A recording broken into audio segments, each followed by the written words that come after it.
Well, good evening and welcome to Tucker Carlson tonight. The Russia investigation, if you can remember that far back, was created to expose collusion between American politicians and operatives from foreign governments. Instead, so far, the investigation has simply exposed itself as corrupt and mismanaged. Newly released text messages from FBI agent Peter Strzok suggest high-level FBI operatives were not on the level about the investigation from the very beginning. Fox Chief Intelligence Correspondent Catherine Harris joins us now with details. Catherine. Well, thank you, Tucker. The text messages are a window into the FBI's highly charged internal politics under then-Director James Comey and suggest at least one senior investigator was skeptical the Russia probe would uncover wrongdoing. 2 days after Special Counsel Robert Mueller took over the probe in May, now demoted FBI agent Peter Strzok and now reassigned FBI lawyer Lisa Page discussed the merits of joining Mueller's team. Strzok tells Page, "You and I both know the odds are nothing. If I thought it was likely, I'd be there, no question. I hesitate in part because of my gut sense and concern there's no big there. In another more cryptic text, Strzok writes, "I personally have a sense of unfinished business. Unleashed it with MYE, that stands for mid-year exam, the FBI's code name for the Clinton email case. And now I need to fix it and finish it." Another Republican who read the text said the FBI officials talk about a secret society within days of President Trump's victory. There was a society of at least two people, to include Peter Strzok and Lisa Page, that had a desire to keep Donald Trump from becoming president, and then an expressed intent to work against him after he was elected president. The FBI blames a technical problem for a 5-month gap in the Strzok-Page text and would not comment to Fox News on whether the Bureau has taken physical custody of their phones for a forensic review that could recover those texts. Tucker. Catherine Harris, thanks for always being on this. Joe DeGenova is a former U.S. attorney in D.C., and he joins us tonight. Joe, thanks a lot for coming on. My pleasure. So on Special Report a little over an hour ago, Ron Johnson, the head of Senator who's head of the Homeland Security Committee, suggested that the secret society referenced in these texts may have been an actual thing, and it may have met off-site, away from the FBI secretly. We don't know more than that. What does this suggest to you? It suggests, as we've said from the beginning, that there was a brazen plot to illegally exonerate Hillary Clinton, and if she didn't win the election, to then frame Donald Trump with a falsely created crime. Everything that we have seen from these texts and from all the facts developing shows that the FBI and senior DOJ officials conspired to violate the law and to deny Donald Trump his civil rights. What would be the motive for that? The motive would be that they didn't like Donald Trump. They didn't think he was fit to be president, and they were going to do everything within their power to exonerate Hillary Clinton, and if she lost, to frame Donald Trump with a false crime because they didn't think he should be president. What do you make of the claim that 5 months of text messages between Strzok and Lisa Page have somehow disappeared, as Lois Lerner's emails did, as Hillary Clinton's emails did? Well, as an old United States attorney who has watched obstruction of justices over the years, that explanation from the Bureau is ludicrous. Those texts were either purposely destroyed, period. They were purposely destroyed. Moreover, they exist somewhere. I can assure you the NSA has them. Other companies have them. Verizon has them, AT&T. And if the Bureau can't figure out how to get them, they're in worse shape than I thought they were. So you don't buy it at all? No, absolutely not. Those texts exist, and if they don't exist, they were destroyed. So you suggest this is obstruction of justice. How do we proceed if the country's chief law enforcement agency is itself guilty of that? Well, the Attorney General needs to appoint a special counsel, and if he doesn't want to do that, he needs to make sure that the criminal division of the Justice Department impanels a grand jury immediately and starts putting in that grand jury under oath Comey, Strzok, Page, Baker, McCabe, everybody is, and senior Justice Department officials, Sally Yates, Bruce Orr, and others, John Carlson, the head of the National Security Division, all of these people need to be in front of a federal grand jury. We have long since passed the time when we need to have just congressional investigations for this. Make no mistake about it, a group of FBI and DOJ people were trying to frame Donald Trump of a falsely created crime. Is there any possibility the Justice Department has already impaneled that investigation? Oh, I certainly hope so, because we're long past the time when that should have been done. I hope they have. If they haven't, I can't imagine that they're not about to do so shortly. Why is it so hard for the FBI to respond to legitimate and lawful requests for information from the Congress, which provides oversight? It shouldn't be. I don't understand it. I must say Christopher Wray's performance has been extremely unimpressive with regard to how to lead an agency at a time of crisis, how to respond publicly, how to respond to Congress, how to carry out your duties. It has been an abysmal performance by Director Wray.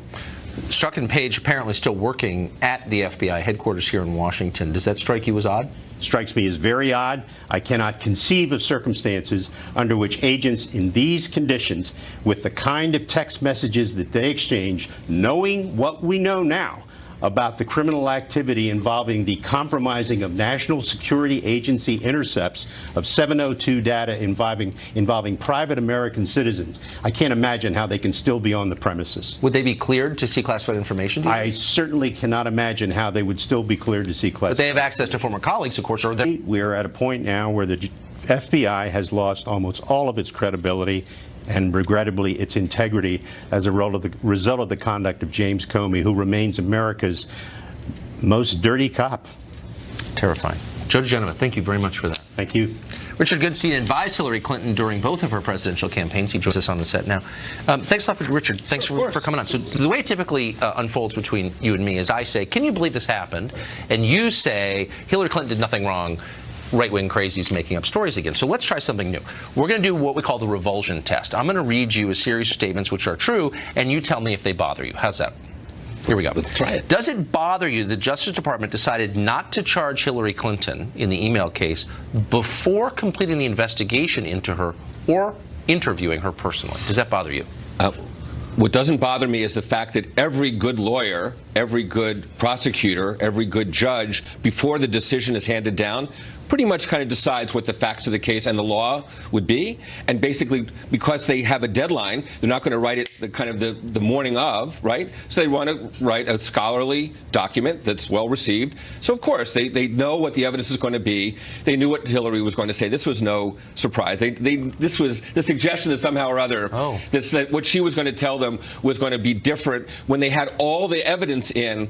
Well, this is so silly. striking. I mean, so they knew, as you said, they knew what the evidence was going to be before they gathered it all, and they knew what she was going to say. Well, they hadn't. So I guess the question arises, like, why have an investigation at all? Why interview anybody? I didn't say because we know what we know. So why don't we just charge people we believe are guilty and exonerate those we think are innocent? So they had access to tens of thousands of emails, right? And they had testimony from plenty of people. And as is the case, you end up having kind of the big fish last, right?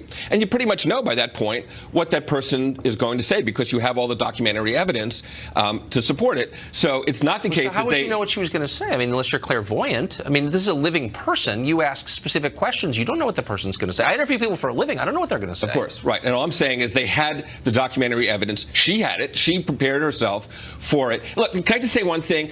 Donald Trump said he wants the Hillary Clinton test, right? So when he's questioned, he wants to have it, whatever he said. I agree. The Hillary test should be 11 and a half hours under cameras, under the heat, just like she had for Benghazi. That's what he should For Benghazi, it's a different investigation. Well, I just, look, 11 and a half hours. I'm just, look, hold on. I'm not arguing that Hillary should go to jail. I'm arguing about the integrity. I'm concerned about the integrity of our justice system. And if we're deciding that people are innocent or guilty before completing the investigation into them or even interviewing them, I have concerns, don't you? Look, no, not in this case. The suggestion that the FBI was somehow in her hip pocket is so twisted that most people would say, no, Comey broke the rules on July 5th. Comey broke the rules by releasing the letter. And he broke the rules by not telling the public what he was in on about Trump's. So Comey's bad. You're not going to hear me defend him. I'm just talking about the process here. So, you're not bothered by that. Here's the second question. Are you bothered by this? This comes from an FBI agent who was investigating Donald Trump, and I'm quoting, I want to believe Trump can't get elected, but I can't take that risk. Right. Does it bother you that Peter Strzok, the FBI agent official who wrote that, was investigating Trump at the time? You know, he said awfully bad things about Bernie Sanders and Chelsea Clinton. Look, does it bother me that somebody working in the FBI what do you think that has means? Political views? Again, he had said equally unkind things about people with the last name of Clinton. No, let's just be totally clear. It's not about his political views, which he's entitled to. And like most federal employees, he's liberal. I get it. I live here. He is involved at the highest level of the investigation. No, he's not. Trump. Robert Mueller, who's a lifelong Republican, is the highest level of the investigation. Okay. Peter Strzok was in every interview with somebody else from the FBI. Okay, but you're making my point. He's not running it. I didn't say he was. Right. But at the level below the guy running it, which is Mueller, you have Peter Strzok. And he is saying, and I'm quoting, "I want to believe he can't get elected, but I can't take that risk." We don't know what that means. Here's what we do know. If that was written by someone investigating Hillary Clinton, I would join you in denouncing that as terrifying. I guarantee you, if the facts were the Russians offered help, the Clinton campaign said, love it, the Russians proceeded to offer help, and that Hillary Clinton used that 100 times on the campaign trail, by now we would have impeachment proceedings, no question. Okay, but so if it was twisted, right. I agree. Look, I want to believe he can't get elected, but I can't take that risk. This isn't a person in a position to influence the outcome with the full force of the federal government behind him, to influence the outcome of the Trump presidency. Well, no. Yes, he is. Of course, he is one of the officials running at this point. The Trump presidency is going to rise or fall on the facts. Okay. That Robert Mueller comes So it doesn't bother you that the guy said, I can't take the risk that Trump's going to get elected, says the guy investigating Trump on behalf of the FBI. Doesn't bother you. This guy sent 50,000 text messages in 5 months, 10,000 a month. How was he even getting work done? Where are they? So this is my third question. So we've been told by the federal government that they've lost 5 months of text messages between Lisa Page and Peter Strzok. Do you believe that? Does it bother you that they could have, I'm not sure how you lose a text message, since my impression was they endure forever. Right. If you try and cheat the IRS, you'll find out they're there. Agreed. They lost them somehow, and we're supposed to nod in kind of bovine acceptance. So sure you did. Does that bother you at all? I'm not nodding. No, I hope they find them. No, but what do you make of the claim that they lost them? Tucker, there's all these addled conspiracy theories as a distraction from what it is that we're finding out with each passing day, each passing plea of guilt. Okay. That's what this is about. I think we can have multiple conversations simultaneously. And as I've said from day one, when they find the text from Vladimir Putin to Donald Trump saying, I pledge to get you elected, I will be the first to denounce Trump. It may not be that, but it may be a conversation between Manafort and Trump. At the same time, you would hate to think that a byproduct of this investigation is the corruption of our justice system. And I'm beginning to think, based on a lot of data points whose accuracy you have not contested, that we have a real problem with the way we investigate political crimes, both of Hillary and of Donald Trump. In the run-up to the election, when Rudy Giuliani was talking about FBI agents in Brooklyn, these were not people who were friendly to Hillary Clinton. He was getting inside information that was information helpful to Donald Trump. So I agree there's a problem. But it's not a problem that cuts in Trump's favor. So 1 out of 3 bothers you. You're a very tolerant man, Richard Goodstein. Thank you for joining us. Sure. Illegal immigrants blockaded Disneyland to demand citizenship. Why aren't they being deported immediately? We've got details next.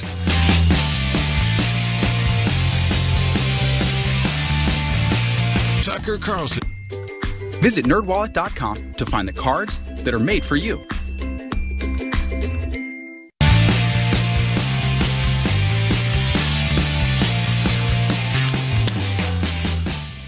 Well, a small mob of DACA beneficiaries showed up outside Disneyland in Anaheim, California, and blocked an entrance. They chanted slogans and prevented families from entering until law enforcement finally removed them. Watch.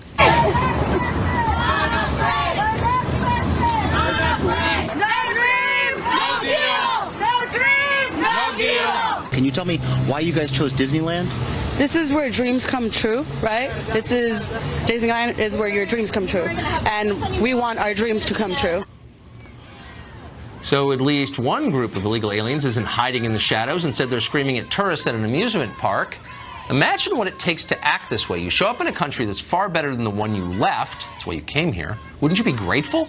These people are not. They're angry. They're entitled. They literally have no right to be in America, but they're full of menacing demands. And not just at Disneyland. We've seen a bunch of demonstrations like this all over the country in the last year. People demanding immediate citizenship and the free stuff that goes with it, some of them waving foreign flags. The question is, would any other country on earth put up with this? Even sensitive beta male Canada would probably draw the line at this. Try sneaking over their border illegally and blocking access to Niagara Falls. They'd deport you. They'd probably apologize as they deported you, but they would deport you. It's worth remembering that a lot of our immigrants are not at all like these people you see on the screen. They are grateful to be here. They work hard. They mind their own business. They add a lot to this country. Let's find more people like that. The people you just saw on the tape, we should track every one of them down and boot them out of this country tonight and for good. They're exactly the kind of people we don't want here.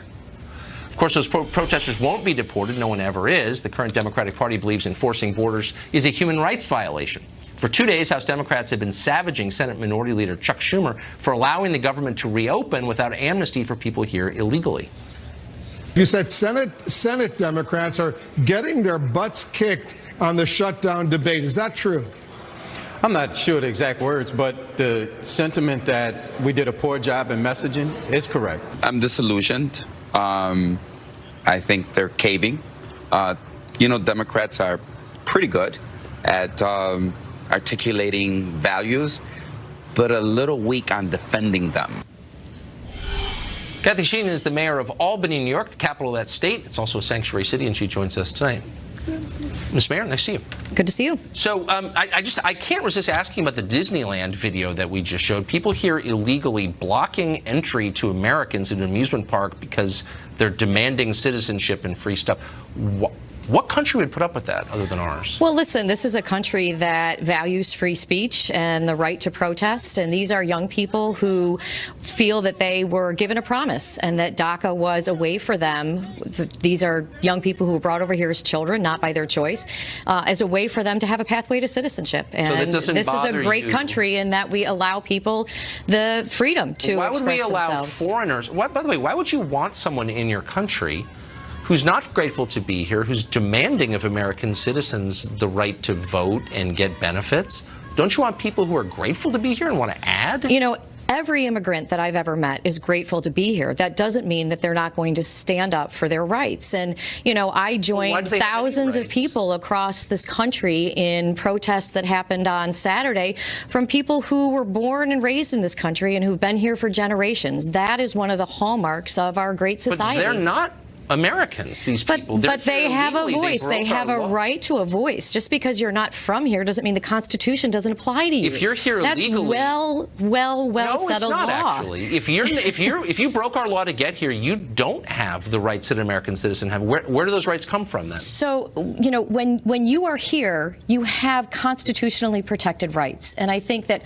when we look to polarize this conversation by pointing these people who are here, brought here by their parents, without their choice, and demonizing them, we really turn the conversation to an us versus them. Whoa, slow down. They block the entrance to Disneyland, okay?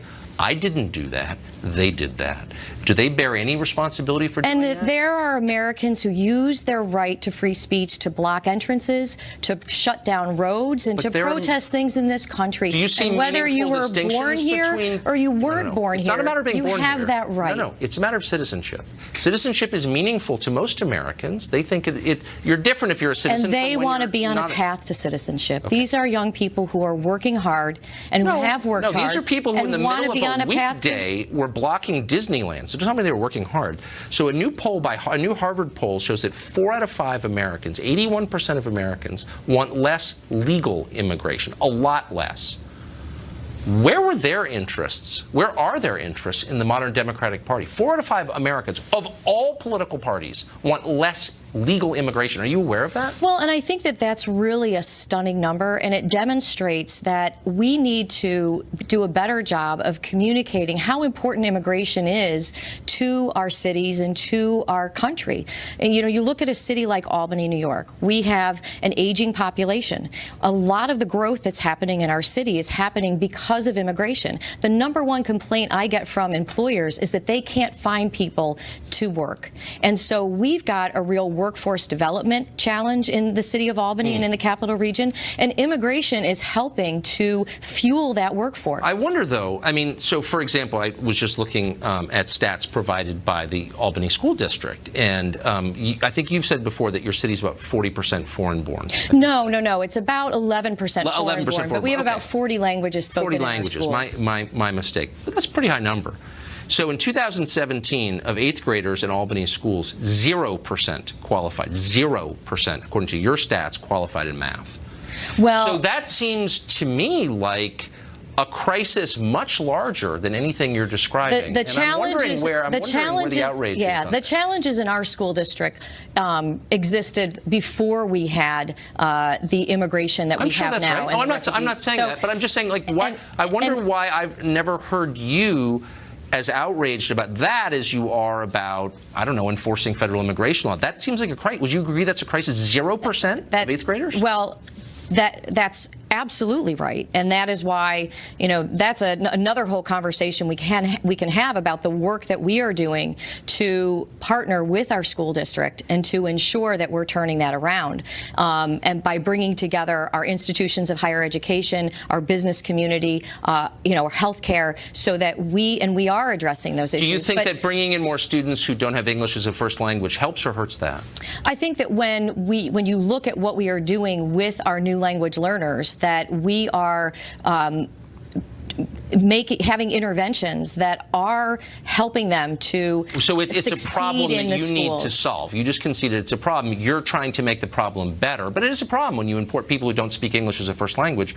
Why would you add that burden to schools where 0% of 8th graders are proficient in math? 0%. Well, first of all, that number is a little misleading because of how the testing is done. But that's your number. But if you pass the Regent exam, you didn't have to take the test that you're talking about. But in any event, when you look at the challenges that exist in any school district, in any urban school district, it's incumbent upon the school district and the stakeholders in that community to ensure that we're doing what we can so that these children are successful. And we are seeing incredible success. It doesn't. I haven't seen those. I'm sure you're seeing some success. It's really simple. I'm not arguing against all immigrants. I'm not arguing against your schools. I'm just saying there's a crisis in your schools, obviously. Does importing more immigrants make it better? And you've conceded no, it doesn't. It's a problem that you need to solve. I don't see it as making it better or worse. I see it as an asset to the city to see that we have the opportunity to continue to grow, to continue to have economic development. So what's the right number then? If bringing in more people from third world countries makes Albany a better city, is good for your schools, it's good for your economy, what's the right number? How many people do you think need to come from foreign countries to Albany for you to get really rich? So, you know, this is where the federal government needs to step up and decide what immigration policy is going to be. That happens at the federal level. As the mayor, though, you're making the case that they make your city more prosperous, and I'm saying, what's a good number? I would advocate to ensure that we have enough people on H-1B visas. We are we have one of the largest semiconductor manufacturing facilities in the capital region. GE's R&D center is there. I worked for a medical device manufacturer. We used H-1B visas to bring in. We're not actually talking about H-1B visas. It was a totally different category. We're talking about poor people like the DACA recipients who are not H-1B people. They're people with lower than average educational attainment. And my simple question was, if more of poor people makes your city richer, what's the good number of poor people to bring in? Look, I'm not talking about statistics and numbers. I'm talking about the people who are there, and I'm talking about ensuring that we continue to be a welcoming community for everyone. Okay, well, that's a different goal. But I thought you were saying it made the city richer, and I just am skeptical. That's it. But well, I think it's helping us to. It's definitely helping us to grow and to fill a workforce need that exists. Well, thank you, Mayor. It's nice to see you. I appreciate you doing that. Russia, FISA, Mueller, the FBI. It's been a week of very confusing revelations in Washington. Britt Hume joins us next to explain what it all adds up to, if anything. Stay tuned. Not on their side. They don't think illegal immigrants are worth closing the government for. Meanwhile, Robert Mueller's investigation muddles ahead. More and more evidence suggests the FBI is too ideologically compromised, possibly too incompetent, to reach trustworthy conclusions. Are we reaching the right conclusions from these news stories? To check, we're inviting, as we always do, Fox senior political analyst Britt Hume to add some clarity to this chaotic picture. Britt, thanks for coming on. Thank you, Tucker. So what I find so striking about try to add some clarity. I know that you will. That's implied, baked in the cake. But I was kind of shocked by the Schumer story this week because I think Schumer's smart and I think he pays close attention to poll numbers, as politicians ought to, I think. And yet they went way out on a limb, shut the government down over an issue that most Americans don't consider a top priority. How did they do that? Well, I think, Tucker, my guess is that Schumer probably did not think this was a good idea. and probably resisted it, but the strength of the left branch of his caucus is such that it reminded me in the end very much of what happened in 2013 with Ted Cruz and that rump group of House Republicans who were in sufficient numbers that they forced John Boehner, who was clearly reluctant, he was then Speaker, of course, to let them go forward with a strategy to shut the government down, to try to lever President Obama into undoing a big piece of Obamacare. Well, it failed utterly. The measures the House passed went nowhere in the Senate. The government shut down. The public did not like it, and the history of the public's liking government shutdowns is pretty thin. And in the end, they all had to back down. Well, this was sort of a mirror image of that. I don't think the leader liked it, but he, was a good soldier, participated in it, and in the end, they got their butts handed to them and had to back down because it did not go over well. And the members in their caucus who were up for re-election this year could sense that. And a handful of them voted no on the whole idea on the first go-round back last week. And by the end of the weekend, I think it was clear to them, at least, that they were losing, and it was hurting. That could hurt them back home. And so they came out and caved in, and Schumer and the filibustering Democrats got practically nothing. It's just remarkable, though, and Republicans seem a little out of touch with public sentiment on this, too. The new Harvard poll asked people, do you think we need less or more immigration? Overwhelmingly less.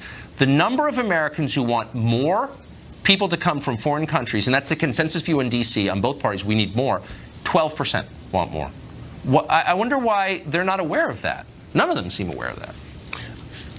Well, it depends on which piece of the immigration issue you're looking at it. The idea that you want more immigrants than we're now getting, I think is, that's not popular, as you suggest. But when you break out the DACA piece of it, right? And of course these are people who. Did you hear that voice behind me? That was Alexa. I managed, Tucker, to wake Alexa up with something. Wait, so you're saying Amazon is monitoring this conversation? Yeah, Amazon, and I ask her all the time. I say, Alexa, are you spying on me? Listen. She didn't answer. Oh, I can understand that. Anyway, you look at DACA. This is a subset of the immigrants in this country illegally who came here, as we've all heard said, through no fault of their own when they were young, when they were minors. And there's a case to be made that these people are worthy of some sympathy. They've never known any other place but America as home. And to send them back to some place they've never been seems unfair. And I think most Americans, that issue polls pretty well. And it seems that there's bipartisan support for that. And then there's the question of what you do about the illegals who are already here. And their presence here is not popular, as you've suggested. But then the question becomes, is it practical to try to round them all up and send them home? And that's kind of a bridge too far. So once you get past the idea that the general idea that people don't want more immigration, and they certainly don't want more illegal immigration, it gets complicated. And of course, the president, I think, is standing on fairly solid ground from his point of view and wanting a series of border security measures to go with any measure to relieve the DACA people of their situation here, of their potential to be deported. So that's sort of where we are in this, and we got another negotiation coming up soon, and we'll see how much the Democrats are willing to give in order to get the DACA repeal undone.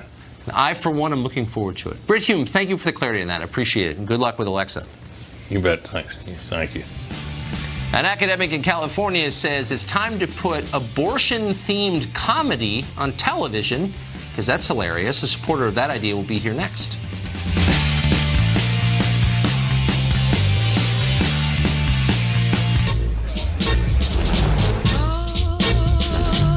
Guess what I just got?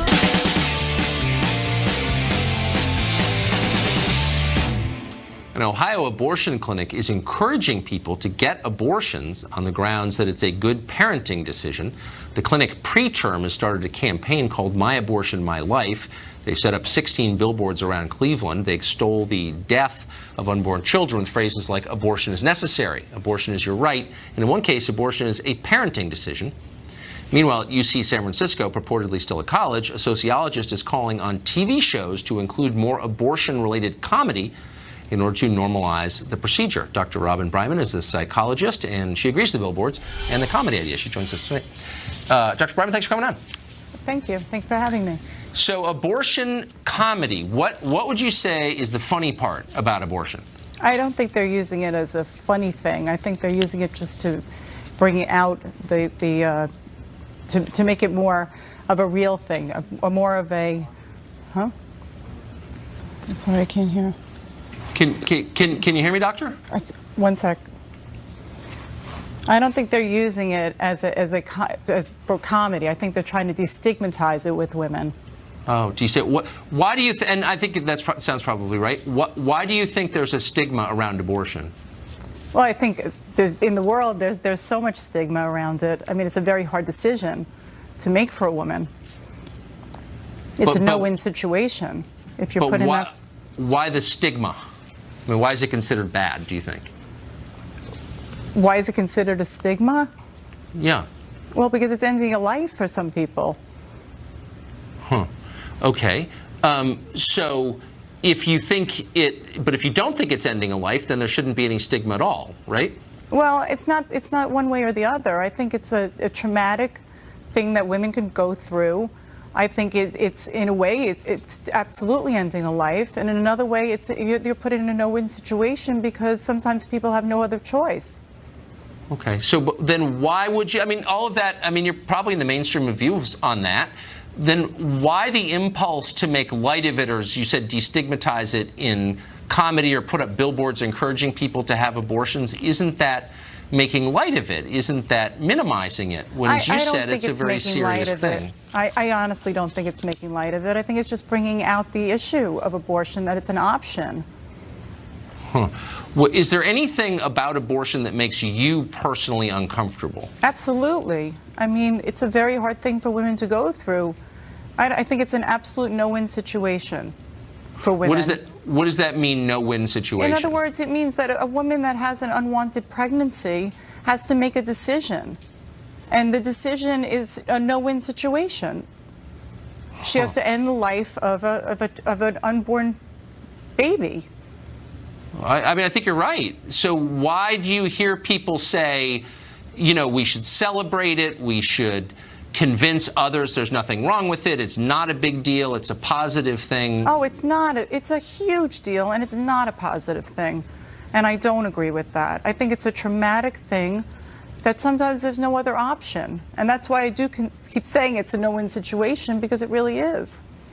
But I never hear, I mean, I guess I disagree with your last point about there's no other option, but I respect you for saying that that it is a big deal, but I keep hearing Planned Parenthood leaders, for example, say you should wear a T-shirt announcing it, and that it's a form of liberation, and not acknowledging that that there's a downside. Well, that's their opinion. I can't speak for other people, but personally, I see so much trauma around it in my office, and it's a hard decision. But on the other hand, it's a hard decision to keep a baby that a mother doesn't or can't take care of psychologically or physically. Yeah, no, it's a tough situation, and I think it's a first step to acknowledge that, and so I'm glad that you are. Thank you, Dr. Brown, for joining us tonight. Thank you for having me. Thank you. The NFL had an ugly year, but doesn't seem to have learned much from it. We'll tell you about their latest national anthem-related blunder, and then the making of what may be a scandal, sounds like potentially one, around Bob Costas and his apparent firing. Details on that next.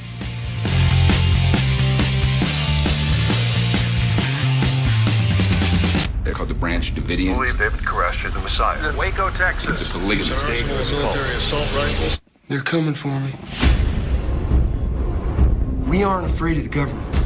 Big Brother wants to come in here and fight. We will fight back.